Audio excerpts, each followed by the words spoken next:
All right, Shabbos, say good morning. Good morning. What a zechus, Meretz Hashem, to do Daf Yomi Maseches Nazir today. Begin by thanking all of our sponsors. To thank our TALMUD Torah sponsors for the month of Shvat.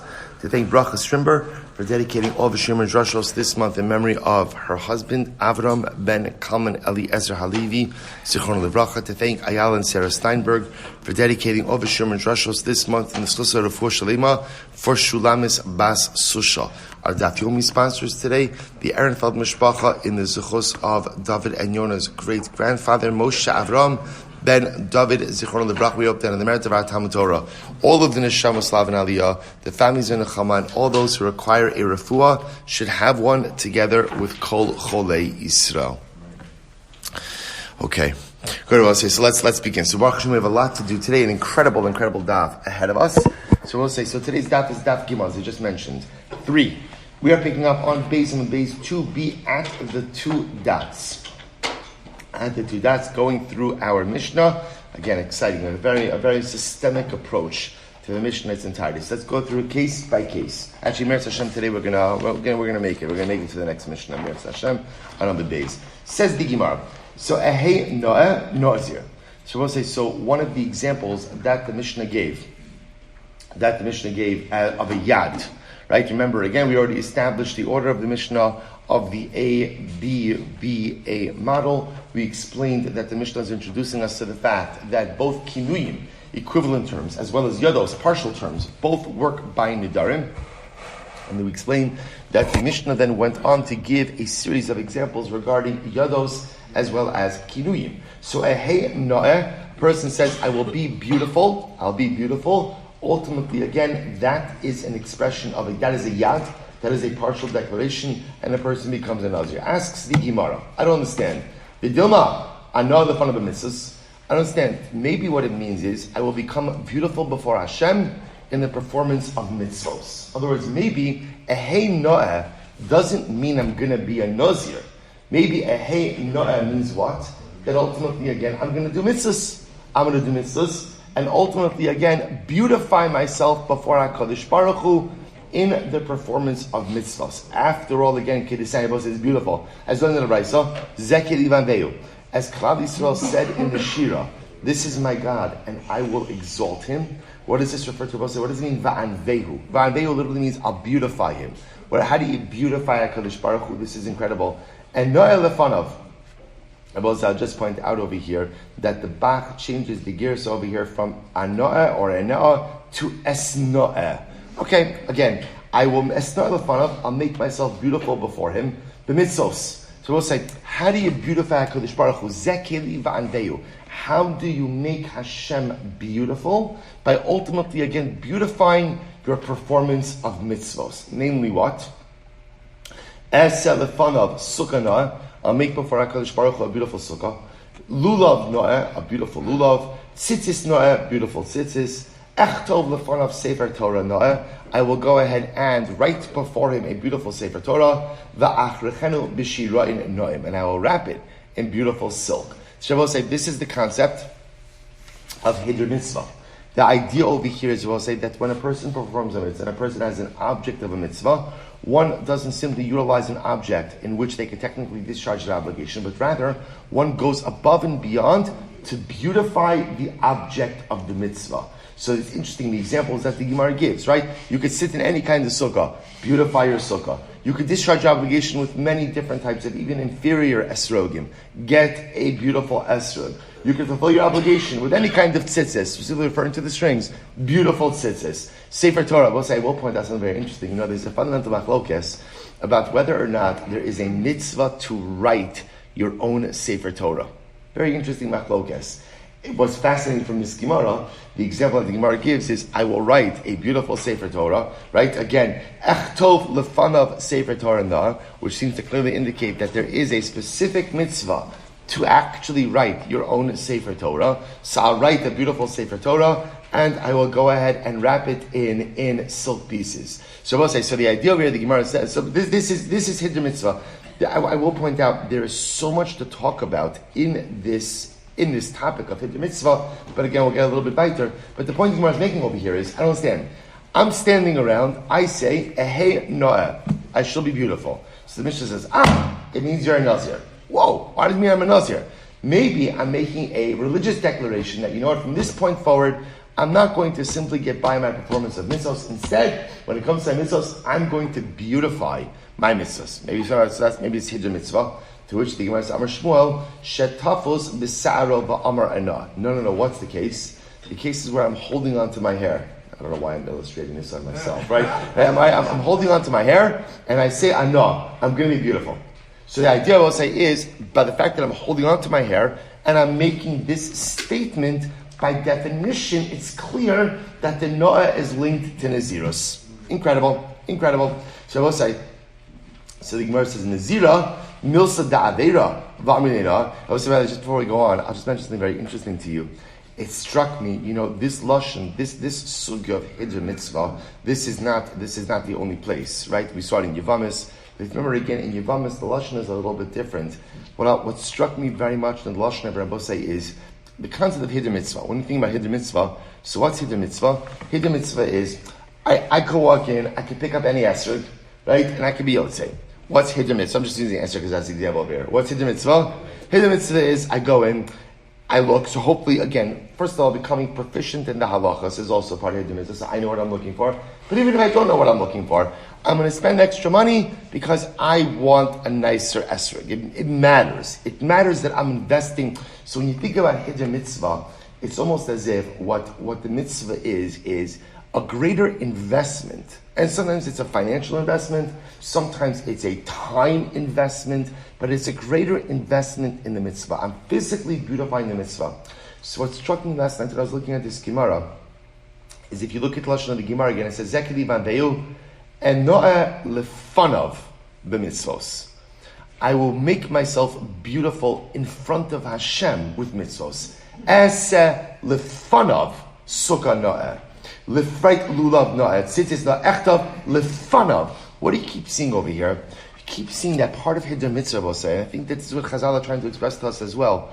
Part of the hiddur is not just spending more money on the mitzvah. Part of the hiddur is that when I do the mitzvah, I feel lefanav. I feel in front of HaKadosh Baruch Hu. Chavra, we all know, there are two ways. I can go through a whole day of doing mitzvahs, and not feel any semblance of spiritual connection. Why? Because I'm just running around, like I'm just doing a whole bunch of stuff. So I'm fulfilling my obligations. I'm checking the boxes, but I'm not developing relationship. See, I will say, there's an element of hiddur mitzvah, not just in the financial investment in the physical object of the mitzvah, but there's an element of hiddur mitzvah in the manner of performance as well. You could perform a mitzvah stam, or you could perform a mitzvah lefanav. You could perform a mitzvah in a way where the Ribono Shel Olam, I am standing before you as I take this esrog. I'm standing before you as I sit in this sukkah. I'm standing before you as I learn my Torah. Any time that you inject an element of lefanav, I'm serving before you, HaKadosh Baruch Hu. That's hiddur mitzvah. See, we often think of hiddur mitzvah. It's all right. I won't buy the $50 esrog. I'll buy the $75 esrog. Okay, good. That's fantastic, right? When I'm going to put on my tzitzis, I'll get the tzitzis, with nicer strings. Of course, that is hiddur mitzvah, not a shayla. But there's a relationship hiddur as well. I could just do what I'm supposed to do with absolutely no connection, or I could live my life as a Jew, do my mitzvahs, lefanav. I stand before you, I serve before you. This mitzvah brings me right next to you. That relationship component, that emotional investment of being lefanav in the performance of a mitzvah, ein hiddur gedola mizo. That's hiddur mitzvah. Not just relegating mitzvahs to behavioral acts, but recognizing that mitzvahs are building blocks of relationships and allowing myself to feel that amplified relationship. That's hiddur mitzvah. So the Gemara goes back to, I don't understand. So now we're saying, hey Noah, I should be beautiful. Ultimately, again, is Nazir. So the Gemara says, but one second, here's the problem. Nazira, milsa da'avera. So we're going to get into this, and this is going to be, I just want to tell you, I'm very excited about Nazir. There's so much exciting stuff ahead of us in Nazir. It's absolutely incredible. So Nazira, milsa da'avera. One second. Well, see, you know also the best part? You know how you feel like at the beginning of a Masechta? Right? What goes through your mind at the beginning of a Masechta? I'm sorry? Is there a Gadata? Fair point, right? Is there? So okay. I'll tell you what's in your mind. Right? I'll tell you what's in my mind at the beginning of Masechta. I'll say, when I was starting Masechta, I'm like, you know what? This time, I'm really going to understand everything. Because you know what happens, like over the course of Daf Yomi, just because of the speed also, I come to accept the fact that there are certain things I'm just not going to chap. I'm just not going to get. And like when you start something new, especially you had like a Daf Beis that we had, which was such a methodical Daf, right? In other words, there was nothing esoteric, nothing like complicated, like it was very straight, a lot of steps very, very straightforward. There's this feeling of like, I can make this mine. I can actually make this mine. Like this, okay, take a deep breath. I'm not going to start making promises of chazara because I've done that for the last 3 cycles. So I'm not going to say. But again, but I could hold in this, right? I could retain this. I could remember this, and it's such an exciting feeling when you feel like actually you have the capacity not just to learn something but make something yours. So in any event, the Mishnah says over here, I don't understand. We're going to get into this, but Nazirus is an Aveira. Nazirus is an Aveira. Now, I'll say we're going to talk about why Nazirus is an Aveira. It's a big machlokes. And yet, ultimately, again, you're saying it's beautiful. So I'm saying I should be beautiful. And now we're saying, oh, that's an Neder Nazirus. But Nazirus is not beautiful. We're going to see that there are opinions that hold that Nazirus is an actual Aveira, that one should abstain and not do it. So how can you say, hey, Noah should be beautiful, is Nazirus, type of Gimel, in Dafid Rabbi Eliezer HaKafar, the Amar Nazir Chote, even according to Rabbi Eliezer HaKafar, who says ultimately again that a neder, person who takes a neder nazirus is a chote, is a sinner. Now again, I will say this goes back also to nedarim in terms of any time you go ahead and restrict additional things upon yourself. Chazal didn't like it. HaKadosh Baruch Hu doesn't like it. Okay, again, we'll delve into this. Where is this? This is later on your test. Okay, so we have a couple of weeks, 2 weeks until we get to this. Rabbi Eliezer HaKafar who says that a person who takes a neder nazirus is a sinner, Hanimili, this is incredible. Gabi Nazir Tameh. This is so fascinating. I will say again, we're going to do this sugya later on, so I'm just giving you coming attractions over here. It could very well be that even Rabbi Eliezer HaKafar holds that a Nazir is a chote, holds in what case is he a chote? When he becomes tameh. Now I will say we're going to talk about this as well. What happens when a Nazir becomes tameh? Simple case, right? Nazir's minding his own business. Somebody dies, right in front of him under the same roof. So what happens? He becomes tameh to masmeis. What happens? Nazir Nazirus is done, and he has to start all over. Now, both say that's a big blow to the Nazir, right? Because Lamaisa, again, you undertook something for a certain amount of time, confident that you could maintain certain behavioral strictures and limitations for a certain amount of time. Now, suddenly, the whole clock is restarted. Rabbi Eliezer HaKafar says, if you become tameh, that's when you become a chote. Why? Listen to this. Zaidy, the boy missar. So what's going to happen? So when you become tameh, the first days are kind of voided, and are voided, and you have to start all over again. So what's going to happen?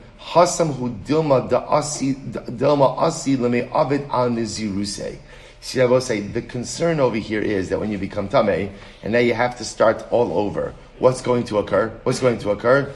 Probably you're going to mess up. Now, why are you probably going to mess up? Because Lamaisa, again, now you're stuck with a whole new prolonged term. So we'll say, take a look at Rashi for just a moment. Rashi says over here, you may come to transgress your nazirus. We'll say first a short line. Often when a nazir becomes tameh, and now he has to observe so many additional days of nazirus. So what happens? So Rabbi Yalein Yimei Tuma Mischarotin Bahen.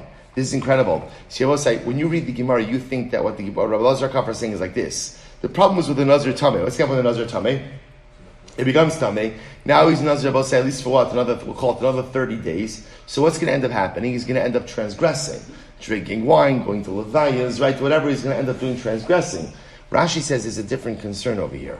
The concern about say is that when he now has a new prolonged term of Nazirus, what's going to occur? Listen to this. Mischarotin bahem. I will say, what's going through the Nazir's mind the moment that he becomes Tamei Tumas Meis and now has to renew the term? What goes through his mind? Should have never done this. Should have never. Rashi says, "V'nimtzu mevi'in chulin la'azara." And I will say, what's the problem? The problem is now if he has remorse. Oh, so 1 second. I will say, this is charata. What does charata do to a neder? What does charata do to a neder? Right? It can ultimately, again, undo it. So it turns out that according to, listen to the words of Rashi, it turns out that at the end of his neder Naziros, when he ends up bringing karbanos to the Beis HaMikdash, it's like bringing chulin la'azara. And chulin la'azara means you are not allowed to bring illegal karbanos to the Beis HaMikdash. And doing so is a very serious transgression. So it sounds like what Rashi is saying over here is like this. The Nazir becomes Tamei, he then regrets ever having made the neder Naziros, but behaviorally he's still going to go and comply. When he brings his karbanos, it's going to be a problem of chulin la'azara, unconsecrated offerings coming to the Beis HaMikdash. Now, Bosai, the Rush comes along. If you just, we missed the Rush a little bit. Go to the Rush in the left-hand corner. The Rush says something very interesting. He says, "Shelo yuchal lisbol meshech zman de Naziros." He's not going to be able to sustain this prolonged Naziros. The gam toa al Naziruso. He's upset that he ever took this neder to begin with. The gam toa al Naziruso. The karbanos of krovim lihios chulin ba'azara. So the Rush just qualifies this. I will say it's not literally. Remember again, having remorse about a neder. Right, having remorse in your head about a neder, does that undo the neder? No. Again, charata works. How does charata work? As a function of hatara, right? If you go to a chacham, we saw this in the Darim. So it's interesting. So Rashi makes it sound like that because he has remorse about the neder, it's going to make it like he's bringing chulin la'azara. So the Rashi says, no. It's ki'ilu. It's as if. It's of course, it's not literal chulin la'azara. The point over here is, this is not a good situation. The guy feels stuck in prolonged Naziros. The longer the Naziros goes on, the more the probability that he's going to do something wrong in it. Furthermore, again, he regrets having ever made this neder, and that regret makes it like it's chulin ba'azara. Is it chulin ba'azara? No, but it's like. So Rabbi says, therefore the Gemara says, that's when Rabbi Eliezer HaKafar says that a Nazir is a chotei. Ultimately, again, when you become tamei, now you have to start the whole thing over. That's when Naziros becomes sinful. Because in that situation, again, you have prolonged Naziros, greater probability you're going to mess up, you're upset, you have charat, you ever took this on yourself to begin with. However, Rav al-Nazir tar, lav chotei karibei. I will say, but a person who's a Nazir tar, right, a regular Nazir, Rabbi Eliezer HaKafar says he is not a chotei. And I will say, that's going to be the subject of dispute as well. Right? We're going to talk about that because there definitely is a school of thought that says any Nazir is considered to be a chotei. Again, I will say there's going to be this great dialectic in Nazirus. Is a Nazir a kadosh or is a Nazir a chotei? That's going to be a fundamental machlokes. In any event, I will say, so just to tie this up. So therefore, again, when a person says, ehei noah, I'll be beautiful, I shall be beautiful, that is a yad. That's a partial declaration that makes him a Nazir, provided that what? He's holding on to his hair. So again, that's what I'll say. You begin to see this. You begin to see the theme developing. These yados work when you create some type of situational proof or some type of situation. You bolster it with some type of situational reality, right? So again, you're holding on your hair and you say, "Hey, no, good." That's a yad for Naziros. Beautiful. Next case. Harini kazeh. Right? I say, I want to be like that guy. I want to be like that guy. So I will say, so now again, the Mishnah also said, Harini Kazeh is what? Is a yad, and therefore I become a Nazir. Says the Gemara, 1 second. Nihi nami ditafas besaro. So the Gemara says, Harini Kazeh lo amar. So I understand, I will say, even if you want to take what we said before, let's say again, I'm holding on to my hair, and I say Harini Kazeh. So I will say, so what does that mean? I'm saying I should be like my hair. Harini Kazeh should be like my hair. In other words, it's a nonsensical statement. So how is that a yad to make me into a Nazir? So again, Nihi Nami, even if you want to say the toughest besaro, that I'm holding on to my hair, and I say Harini Kazeh, I should be like this, lo amar. I will say such a statement seems to be irrelevant. So why is that a yad to make me a Nazir? Amar Shmuel, Kigon Shahaya Nazir over lefanav. No, again, once again I will say we have a situational. I'm sorry.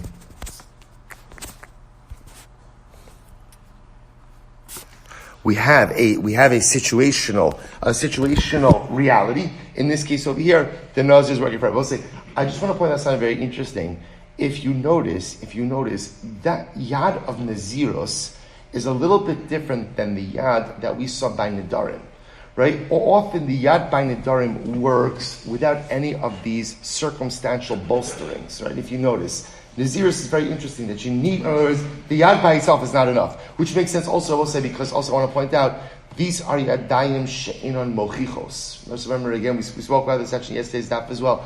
These are yadayim she'inon mochichos, right? This is an inconclusive yad. Someone says, hey kazeh, what does that mean? Harini no'eh, what does that mean? So when you have such open-ended yados, you do require some type of situational clarification. Good. Say for both, a person says, Harini kazeh, I'm like this guy, that works as long as what? There is a Nazir walking right in front of me. Beautiful. Harini misalsel. Now I will say, so what does misalsel mean? So mimai dahadin silsul Sarah. So I will say, so misalsel sounds like something to do with my hair.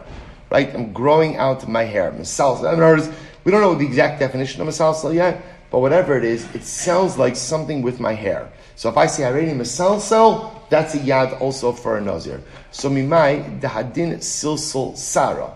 How do you know that silsul refers to hair? Rabbi say, this is great. So the maidservant of Rebbe, Rabbi say, this is the Gemara Mesachas Megillah. So the maidservant of Rebbe was a very pious woman. And in fact, there were many things that the students of Rebbe learned from the maidservant of Rebbe. So remember again, it was the maidservant of Rebbe who was also responsible for Rebbe's ultimate demise. Remember the dramatic story that Rebbe was suffering from some type of significant gastrointestinal illness. Dr. Rosenblum, this would be like a good thesis or something, like some type of paper. No, because it's fascinating. I don't know what he was suffering. He was suffering from, but something that was deathly. It wasn't just like a discomfort thing, it was a serious situation that he was dealing with. So remember again the famous Maisa. So they're davening for Rebbe. There's like a tefillah gathering outside of the home. So the maidservant sees that it's the tefillos of the rabbin that are keeping Rebbe alive, but in Shema, it's clear that in Shemayim they're trying to bring Rebbe's neshama back. So there was this tug of war between the earth and the heavens for Rebbe. So remember, what does she do? She takes the earthenware vessel, throws it out the window, it lands on the ground and it cracked. In that moment when it shattered, the noise was startling. People stopped davening for a second, and in that moment Rebbe died. So this was a very, very pious woman. So listen to this. So one time the maidservant of Rebbe, she said, Lahu Gavra, Ad Masar Tamasalsa B'Sarecha. The other thing the maidservant used to do is the maidservant used to give musar. She used to give musar to the Talmidim, to the students of Rebbe when they would come to the house. So one time she said to one of the students, how much time are you going to spend Masalsa B'Sarecha playing with your hair? Right? So she gave the guy musar about spending too much time on his hair. So what do you see from here? That silsul has to do with grooming your hair. So therefore, if a person says, Harini misalsel, that's ultimately, again, an expression of Nazirus, and it becomes a Nazir. I am a Torah. Maybe I will say, Harini misalsel is a reference ultimately, again, to undertaking greater diligence learning Torah. After all, the Chsiv, salsala utro memeka. So we'll say, the Gemara here is quoting the pasuk from Mishlei, salsala utro memeka. So we'll say, what does that mean? So actually, if you take a look at Rashi's actually right across the Emar Torah, Dichi Amar Harini Misalsel Shemekabel Alav Lilmod Torah. We'll see maybe Harini Misalsel is actually a commitment to learn Torah with greater diligence. How? I will say the word salsala means I will turn it over, right? I will investigate uturom mekka, and I will lift it up. So Rashi says over here, she'ehei mahapech ba. So I will say the lashon of salsala means I'm going to really delve into my learning. Really delve into it, right? Let's say the whole idea, sas also means to curl. It's the whole idea when you curl, right? What do? You get into your hair and you curl it. So salsal also means I get into my Torah. So maybe that's what it means. Mini haredi misalsal is not a commitment to become a Nazir, but it's a commitment for greater diligence in Torah study. Amar Shmuel hachanami shetafas besaro. Once again, I will say, what's the case? I'm holding on to my hair, and I say, Hareini Misalsal. Okay, so once again, you have a statement that is a reference to hair, right? And you're holding on to hair. That becomes a proper expression, ultimately, again, to become a Nazir. Incredible. Hareini Mekalkel. Or Mechalkel. We'll say, what does this mean? So once again, this is an expression of Nazirus. Mimai dahadein kilkul sarahu. We'll say, how do you know that the lashon of kilkul is a lashon? It has to do with hair. So the Gemara says, Kidisnan sid. We'll say, very interesting. Halach and hilchos Shabbos. So we'll say, we know from our Shabbos days, hotzah. Hotzah is the prohibition or the malacha that you're not allowed to transport an item from one domain to another, or for that matter, dalan amis and sharadim. Now remember again, in order to be chayiv for hotzah, there has to be a minimum shear, a minimum amount of the item which you are transporting. That's the minimum amount. So what is the minimum amount? I'll say sid is like lime or plaster, right? What's the minimum amount of lime or plaster for which you are chayiv for transporting on Shabbos? Rabbi Yehuda Omer, kedei lasud kilkul, enough to go ahead and shmear kilkul. What's kilkul? Of Amar Rav Bas Tzidah. It refers to the temple. So we'll say this sid, this plaster, was also used as a depilatory to remove hair. So women would remove hair, unwanted hair from their temples, right? So you see from here that what? You see kedei kilkul. I will say kilkul means the hair on the temples. So you see from here that lashon of kilkul is a lashon of hair. Therefore, if a person says hareini mechalkel, right? Ultimately, again, what is that? What is that? That's an expression of naziros. Incredible. Ema mezun inu aniye. Maybe I will say, maybe it actually means, maybe when a person is hareini mechalkel, he's actually taking upon himself a neder to support the poor. Now, we'll say why. Or making a statement to support what Kidich Siv, Vaychalkel Yosef es Aviv, Ves Echov. We'll say the pasuk says that Yosef supported his family. Right? Yosef supported his father and his brothers. So we'll say, so maybe that's what it means. Right? Maybe, again, it's not an expression of Nazirus, but ultimately it's an expression of tzedakah, to which the Gemara says, Amar Shmuel Hachanami, Shetachos Pesara. Okay, we'll say, same idea, you're right. A lot of these expressions can be interpreted in more than one way. But Lamaisa, when made at the same time as holding one's hair, Halacha Lamaisa, that act, that behavioral act, gives the neder its context. Incredible. Hare alai l'shaleach pera, hare zenazir. So it's like if a person says, I'm going to grow out my hair, that is an neder nazirus. Okay, so this is a little bit more explicit. So the Gemara says, Mimai dahadin shiluach ribuyahu. Now both say, here's what's interesting. Literally translated, what is he saying? Hare alai l'shaleach pera. I'm going to send forth the growth. So how do you know sending forth means growing? Right? Growing, extension. Right? Ribuya, increase. Tichsev, because the pasuk says, quoting over here, the pasuk from Shir Hashirim, Shalachayich pardes rimonim. Shalachai pardes rimonim. So we'll say, so literally again it means, I will amplify, right, your orchard of pomegranates. So the Gemara says, Ema. So the point over here is, you see from me that Shalachayich means to grow. So Ema midi davure, maybe it means not to grow, but something that passes over. The Kedichsiv, v'shaleach mayim al pnei chutzos. He sends forth the water on the plains. So we'll say what that's referring to is the sheeting of the water. So that's not the growth of the water, but that's the flow of the water. Tana, para yalif. There's Gzir Shava, para. What's the Gzir Shava? Ksiv Hacha says over here, Kadosh Yegadol Para, says by Nazir, ultimately again, the growth of his hair will be Kadosh, Ksiv Hasam, Gabi Kohen Hedyot, Upera lo yishalechu. They should not allow their hair to grow too much. So we'll say, see from here, that para ultimately means growth. Another possibility is, Hai sholeach mayim nami ribuyahu. This sholeach also doesn't just simply mean sheeting, but rather it also means growth or amplification. Why? The Gemara says, Dikad mashkin maya lepera rabbi. Because what happens when the water feeds the crops, or the water feeds the fruits? What happens to them? They grow. Sefer Abbas said the Gemara has successfully shown that Lamaisa, again, the lashon of shalach means growth. So therefore, when a person says Hare alai l'shaleach pera, what are they saying? I'm going to grow my hair, and I'm going to grow my hair. Ultimately, is a statement of Nazir. So I will say, what you'll notice, by the way, over here is something very interesting. What doesn't the Gemara say that you need in this case? What doesn't it say you need?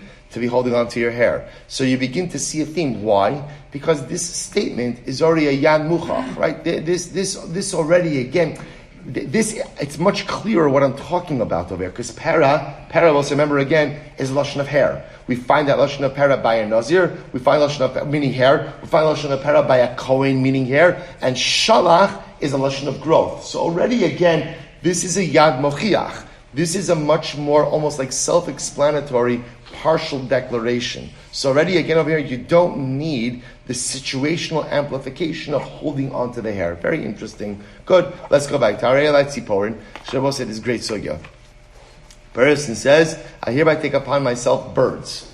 That's what he's saying, right? I take upon myself to bring birds. So Rabbi Meir says he's a Nazir. The Chachamim say, lashon of the Chachamim was, he's not a Nazir. Nazir. All right, so what's going on over here?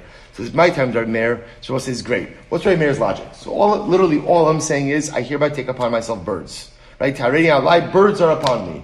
So what's the pshat? Why does Rabbi Meir say that I'm a Nazir? Listen to this. Wasn't incredible? So Gemara says, my time, Rabbi Meir, Avrei Shlakish, Tziporin smuchin l'seyar. Kibel alav. The says, great. So I'll say, what kind of birds? When I say Harei alai tziporin, what kind of birds am I accepting upon myself?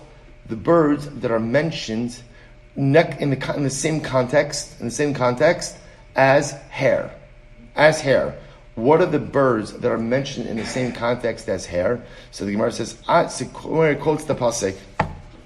It's actually quite interesting. Quotes the pasuk in Sefer Daniel. So we'll say the Navi over here is describing what happened to Nebuchadnezzar. Right? Nebuchadnezzar ultimately goes insane and he begins to think that he's an animal, right? He lives like an animal. So the Navi here describes ultimately again like what happened in Adi Sare Kinishrin. Ultimately again, right, his hair became thick, right, like the feathers of eagles. The tarfoi kitziporin, his nails became like claws. Now the Gemara doesn't quote the part of the pasuk that's meaningful for us. And what happens? And v'tarfoi kitziporin, right? Kitziporin, I'm sorry, right? And his nails became like claws of birds. Shabbosai, the idea over here is that birds are mentioned in the same context as hair. Now I will say, so listen to what's happening over here. Take a look. Actually, not yet. Take a look at Rashi. So watch this. So Rabbi Meir is saying like this. Here's the case. I say, Harei alai tziporin. Birds are upon me. Rabbi Meir says, that is a neder naziros. So now Rish Lakish has explained Rabbi Meir. How is that a neder naziros? Because when I say birds, what am I really saying? I'm talking about the birds that are mentioned in proximity to hair. Okay, take a look at Rashi. Just take this step by step. Sipor nasmuch al se'ar. The heichan in sipor nasmuch al se'ar. Where are birds mentioned in proximity to hair? Kedechsib Daniel ad di sare kincharn rabba v'tarfoi kitzipurin titzipurin v'se'ar bechad krok sivi. Birds and hair are mentioned in one pasuk. Birds and hair are mentioned in one pasuk. So when I say Harei alai tziporin, birds are upon me, I'm referring to the birds mentioned in the same pasuk as hair. Okay, well, what does that have to do with anything? So watch this. So we'll say, so now, this is very important. So now, when in Judaism, right, when in Torah, when in mitzvahs, is there a connection between birds and hair? And the answer is naziros. Because what happens by neder naziros? You have to grow out your hair, and at the conclusion of your neder naziros, what do you have to do? You have to bring birds as part of your offering. You have to bring birds.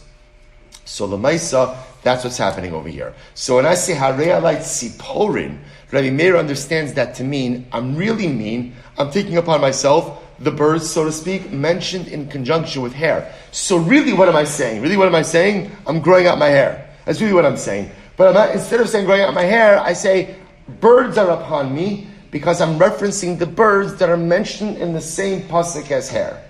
Rosa, you see this and you're like, just say you're a Nazir, right? Just come on, right? So I'll say, so again, fine. But the Ma'aser will say this actually yields an incredible statement. Now watch this. The Gemara Rabbi Meir Savar, because Rabbi Meir holds matfis inish b'midi disamechlei. Shabbos said the whole chap of this is Rabbi Meir holds that halacha l'maisa. you can make a binding statement using a word or a term that is juxtaposed to another meaningful statement or another meaningful word. In other words, they'll say, at the end of the day, what's driving this yad? Why does this work? Because the birds that are mentioned in the same pasuk as what? As hair. So what's really driving this neder is the hair. Rabbi Meir holds that essentially you can make a binding statement by using a word that appears in proximity or is juxtaposed to another meaningful term. In this case, the word birds appears in the same pasuk as juxtaposed to hair, and therefore when I say bird, I'm really able to ride the coattails of the hair. That's right, Meir Shita. Take a look at the last Rashi on the Daf. Rashi says over here, this is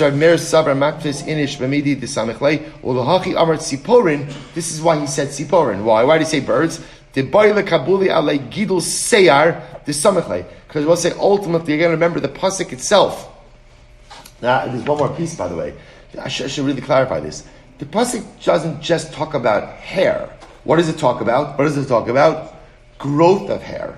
Unchecked growth of hair, right? Nebuchadnezzar's hair had become very long. So birds are mentioned in the same context as long hair. So therefore, when I said birds, Rabbi Meir says what I was really focusing on was the long hair. Nazir over. So I will point out. So let's stop over just a second. Right? Pause. So according to Reish Lakish, what's unfolding here is like this. Right? Meir Shita is Adam or Matfis Inish B'midi Disamechle.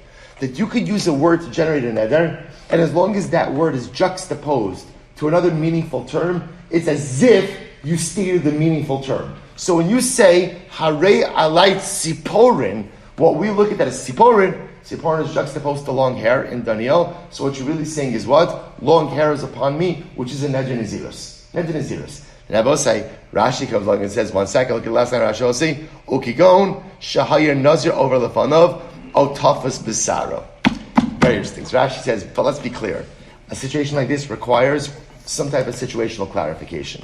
So when does this work? As I will say, if a person says, Harei Alait Siporin, when can you interpret that to mean? Harei Alait Siporin, right? Really, birds are upon me really means long hairs upon me. Why? Because birds are mentioned in the same pasuk as long hair. When is that true? The Maisa, when there's either a Nazir walking in front of me or I'm holding on to my hair. So there needs to be some type of situational clarification. But Rabbanon Amadeus, Rabbanon Savri, the Rabbanon on the other hand hold, Lo matfis inish b'midi disamachlei. Rabbanon say, the Rabbanon reject this principle. Very interesting. The Rabbanon reject this principle because the Rabbanon hold at the end of the day, you can't go ahead and make a neder using a term that's juxtaposed to another term in a pasuk, and now suddenly it's as if you articulated the juxtaposed term. There's no concept like that exists. Take a look at that Rashi.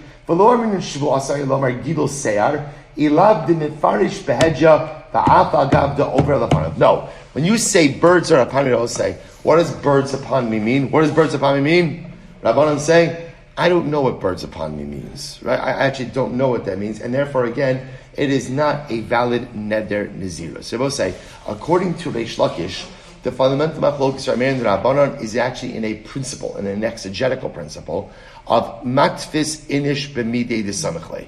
Can a person make a neder using one term that is juxtaposed to another meaningful term in a pasuk, and therefore it's as if you use the juxtaposed term in the articulation or formation of the neder? Rabbi Meir says yes. Therefore, when I say Harei Alai Tziporim, I'm actually not saying Harei Tziporim. What am I saying? Harei Alai, long hair, and it works. The Rabbanon say there's no such concept like that. Therefore, when you say Harei Alai Tziporim, what are you saying? There are birds upon me. But Lamaisa, again, birds upon me is not a relevant statement, and therefore Halacha Lamaisa doesn't do anything. Good. So we'll say that's Rabbi Meir's interpretation of the Machlokes. Rabbi Yochanan says no. B'kuli alma lo matvis. Rabbi Yochanan says like this. What's incredible? Rabbi Yochanan says in reality, everyone agrees that you cannot go ahead making a neder based on juxtaposed terms. You can't. In other words, you can't. No one says that when you see Harei Alai Tziporim, Harei Alai Tziporim really refers to the long hair mentioned in the pasuk in Daniel. No one agrees to that principle.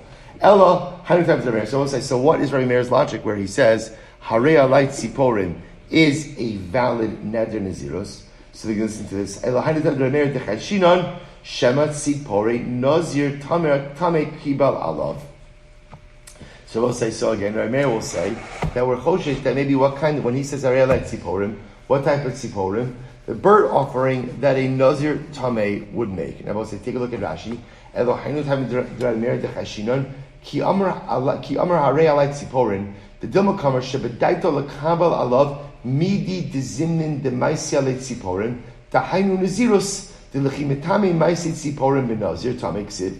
So we'll say, so interesting, the bird offerings, again, we'll discuss this. The bird offerings are actually mentioned in the context of a Nazir Tameh. And that comes Tameh. So if we'll say, this is so much more pashut. Rabbi Yochanan says that according to Meir, when you say Harei alai Nazir, Harei alai Tziporim, what are you referring to? To the birds that a Nazir Tameh brings. Okay, that's so much more explicit. In other words, we'll say that's what he's referring to. There are birds that are brought in the context of a neder nazirus. So when I say Harei alai tziporim, I am referring to those particular birds. To which the Gemara says, well, let's analyze this. Michti chashinan ka'amar dilma tziporin edava kiva alav. So we'll say, but how do you know that? There are other times you could bring birds. For example, again, I will say, maybe he's offering a carbon nedava, right? The gift offering. Maybe that's what's being offered over here. So the mice again. Maybe that's what it means. Imkain harei alai kan mibayle.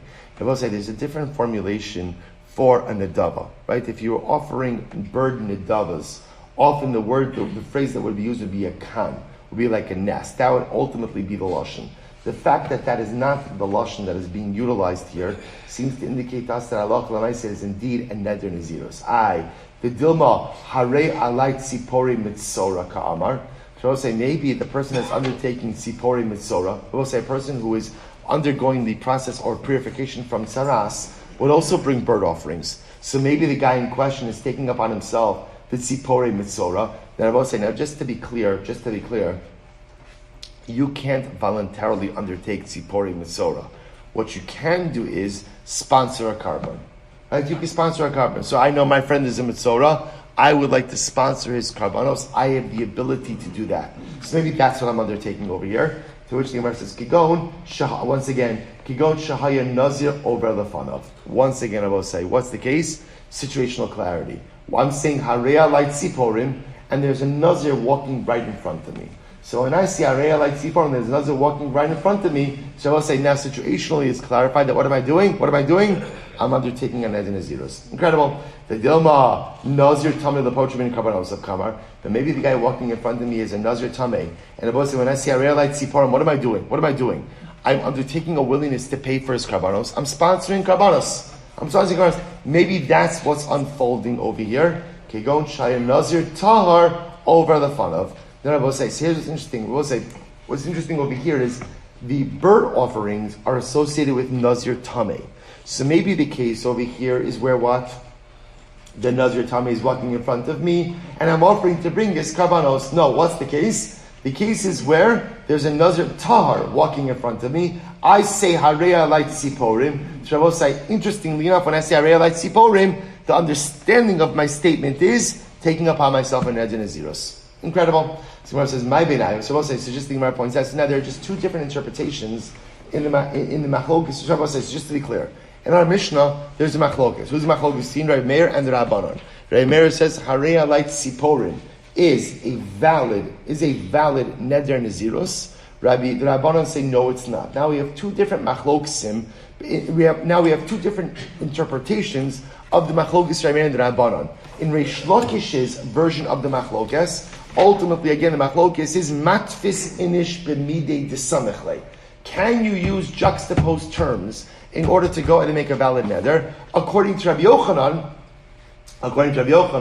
ultimately, again, that is not the machlokes. The machlokes ultimately is whether or not tziporim refer to tzipori nezer tameh or not. So again, just to point out, it's a machlokes in the interpretation of the machlokes. But the machlokes is still the same. Right? Meir says Harei alai tziporim is a valid neder nazirus. The Rabbanan say no, it's not. So the Gemara says, what's the nafkamina between these two approaches, Rabbi Yochanan and Reish Lakish? So kigon da'amar tziporin hasmuchin l'seyar alai. Listen to this. Let's say a person says, I I hereby take upon myself the birds that are juxtaposed to the hair. Okay, so now watch this. So Rabbi Yochanan, Afagav the Amar Haki, according to Rabbi Yochanan, even if you use, because Rabbi Yochanan says juxtaposed terms don't work. So therefore, according to Rabbi Yochanan, even if you said this, Nazir over the fun of in. If a Nazir is walking in front of me at the time I made that neder, fine. But low. But if not, it doesn't work. Rabbi Shimon Shlakish, Afagav the Ein Nazir over the fun of. But according to Shlakish, I will say, even if there's not a Nazir walking in front of me, such a juxtaposed statement will in fact still work. To which the Gemara says, but 1 second, I will say, is there such a thing as a person who rejects this concept of using juxtaposed term to create binding neder or shvuah statements? After all, ha'omer yamin. We'll say, a person says, I swear the right. A person is saying yamin, the right, harezu shvuah. Ultimately, again, that's a shvuah, that's the formulation of an oath. Why? My taima, lam mishum dechsiv. Isn't that because the pasuk says he raised his right and his left to the heavens, and he swore? So you see over here that right is juxtaposed to shvuah, and if you say right, that's a shvuah. So you see, you could use a juxtaposed term to create the shvuah. To which the Gemara says, no. Amri lo mishum diyamin gufei ikri shvuah. No. It's because right itself is called shvuah. It's called an oath. Desanya minayin la'omer yamim shu shvuah. How do you know that even if you just say right, that's called the shvuah? Shne'emar nishpa Hashem biyamino. Because we'll say it says he swore to Hashem with his right. So we see the right is literally called the shvuah. Uminayin la'omer smol shi shvuah. And how do you know if you even use the left, that's also called shvuah? We'll get into this more in shvuah. Shne'emar ubizroa uzo. So we'll say, so just to tie this back, so halacha l'maisa, what comes out of here, we'll see the halacha l'maisa tomorrow, is there is a fundamental machlokes about matfis adam, matfis inish immediate samachlei. Can you use a juxtaposed term in order to go ahead and create a binding neder or shvuah? So that is a machlokes, and ultimately Rish Lakish holds that is the fundamental machlokes in Rameir and the Rabbanon. Rabbi Yochanan, on the other hand, rejects that principle, and so we'll say, so we end off understanding that principle itself is subject to a machlokes. So we'll say, ultimately, just want to point out, and then with this, the Rambam Paskins like the Rabbanon, that if a person says, Harei alayt siporim, that is not a valid statement and would ultimately not create an ed in a zerus. The reason for that, Amir Tashem tomorrow, Shkoyach.